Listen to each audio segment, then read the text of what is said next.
Welcome back to our podcast, Silent Issues. I'm Christina.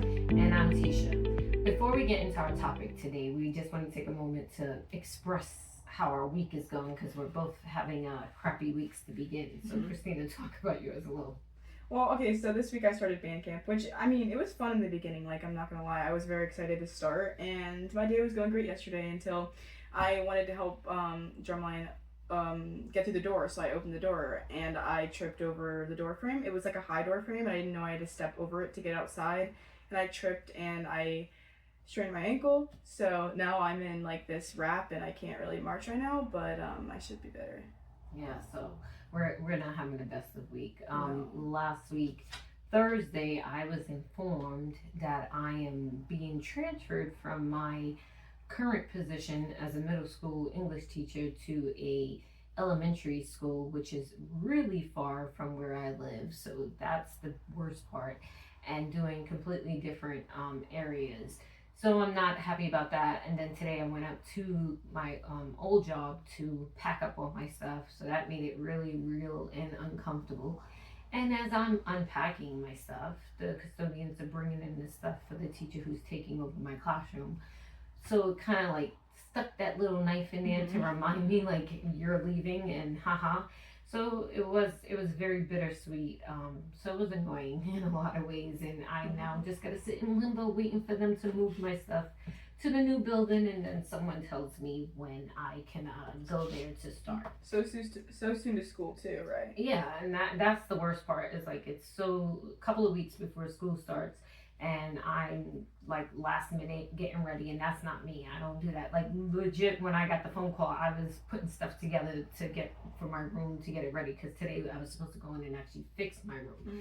So now I'm behind in schedule and starting a new curriculum of stuff I don't know. So it's fun. It's gonna be a great school year. I'm so excited. So with that note, today we're going to discuss a taboo topic, or really shouldn't be taboo, but it tends to be, which is periods. And no, not the one everyone forgets to add at the end of their sentence. We're going to discuss women's periods. I know everyone may not be comfortable discussing this, including Christina, which is why I might do more talking, but we need to stop acting like it's a dirty secret. We didn't ask for it.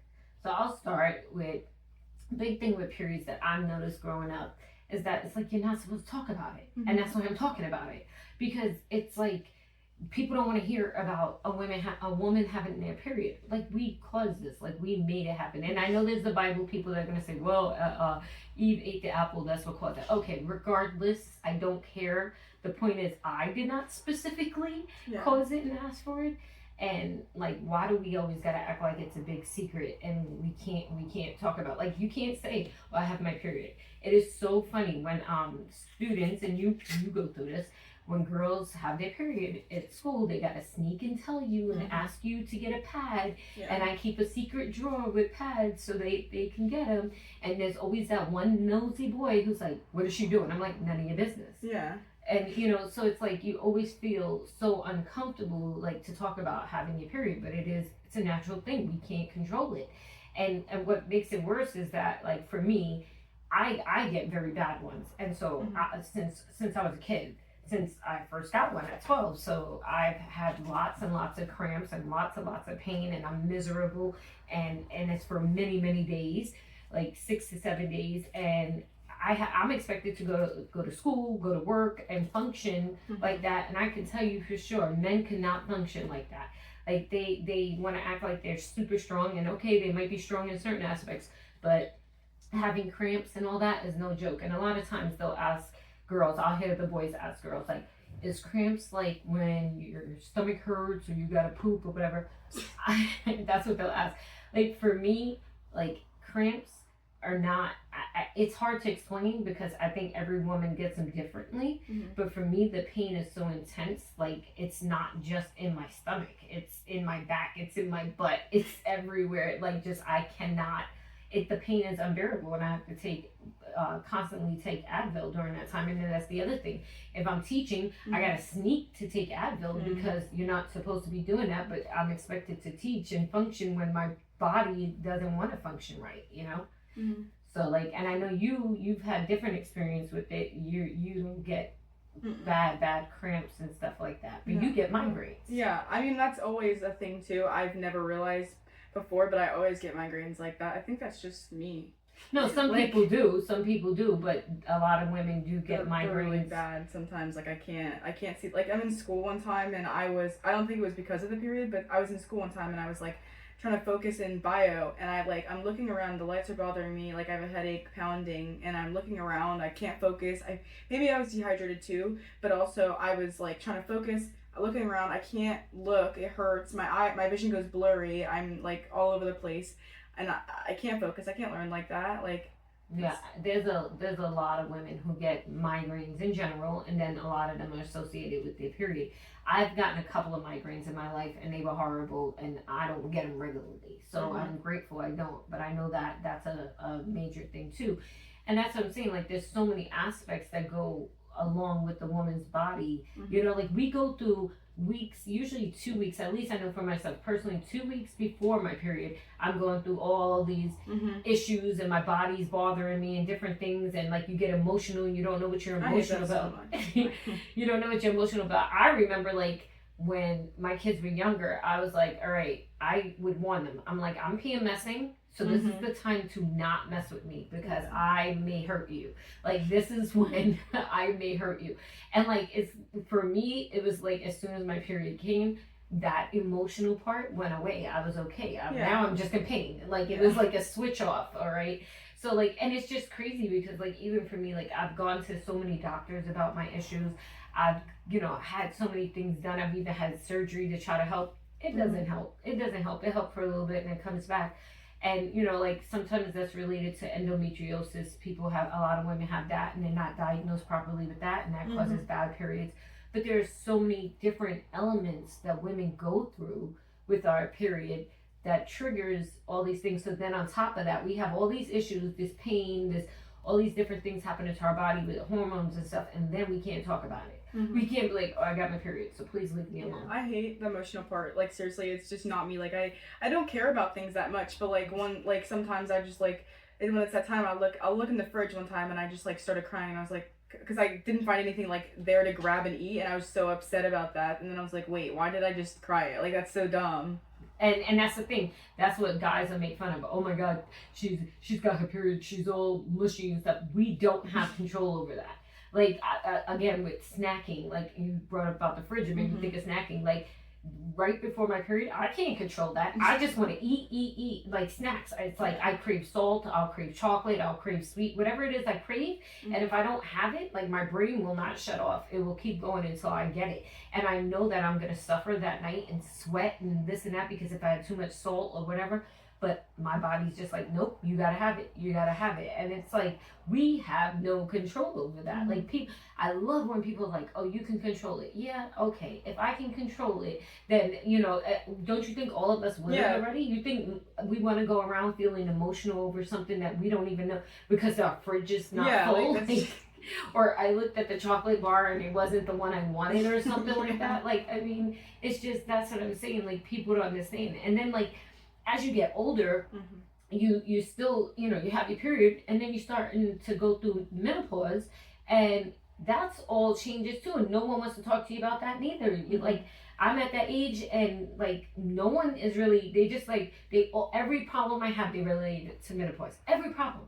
That's just the go-to now. It's like, oh, it's because you're gonna go through menopause.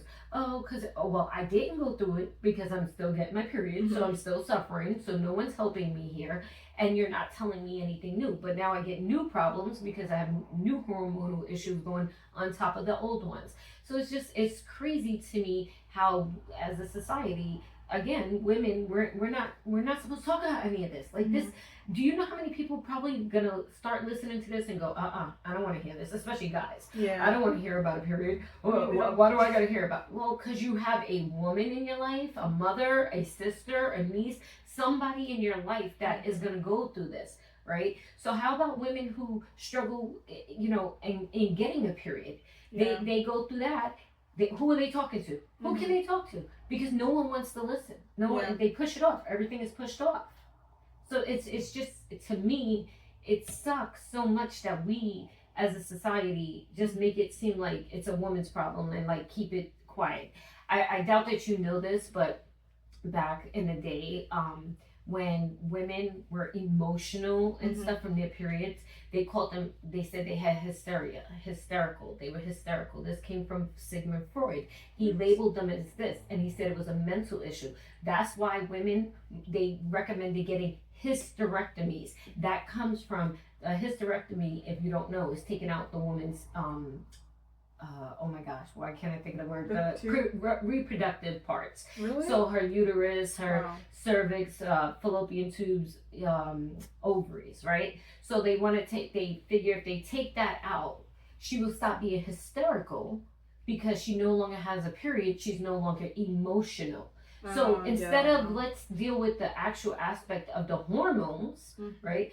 No, let's just take it out of her because this is the problem. Or we put her in a mental hospital. So they could have no children back then. If that happens, right? That could have been bad. Kids. Yeah, they wouldn't have kids, or they put you in a mental hospital because you're mental because you're acting emotional over a candy bar.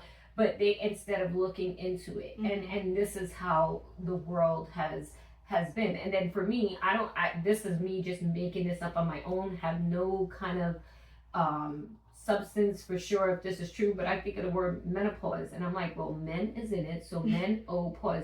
So what, it's men gotta pause for us, or do we gotta pause for men? Like, what does it mean? Because like it can, like, I don't know, I just know there's gotta be some meaning with that, because that's a lot of our words come from things that men have created. So I just wonder with that. But again, going back to that with, you know, the hysteria and stuff like that, it's like saying a woman is crazy during her period.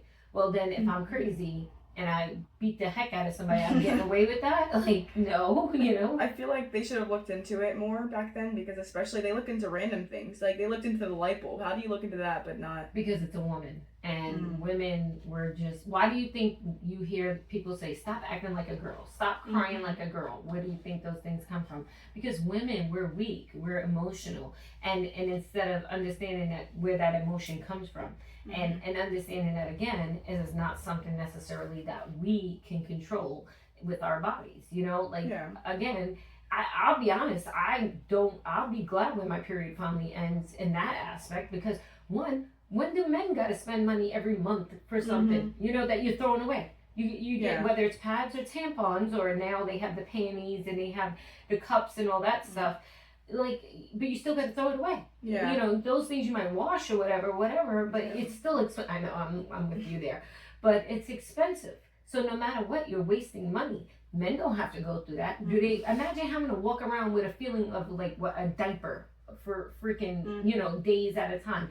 They don't get that, you know. But again, we're just emotional. No, who else on this earth bleeds for 6 to 7 days straight and doesn't die? Yeah. You know, so, do that. Right. So it's like, I mean, it's a painful experience, at least not for everyone. Okay, I get that. But for me, I know it's very painful. I grew up hearing how painful it was for my own mother. She experienced it, and other people in her family. So a lot of us experience that pain and that suffering, in a sense, with a period. And that's what I was raised to believe. Like, your period's just bad. That's what it is. So you just deal with it. You know, you get a bad period, that's what it is. But in reality, it shouldn't be like that. It shouldn't. And then there's so many other, I don't know what is still, people still believe, but I was taught you didn't take a bath when you got your period. You only took a shower. I was like, what? Like, as you get older, you realize these are just like myths that people came up with. There's other myths that people will grow up with, like, you're not supposed to do this when you have your period, you're not supposed to do that. And a lot of them aren't true. But again, if nobody's talking about it, poor girls are growing up hearing this. Like, I mean, you watch certain TV shows and you see them talk about the period, and it's like, again, taboo. It's like, they don't really tell you what truly happens with your period, and it's hard unless you go through it to explain it. But like, I know, like I said, for me, the pain can be unbearable at times. Thank you guys for coming and watching, and don't forget to subscribe to our YouTube and TikTok channels. Thanks again for listening. Bye.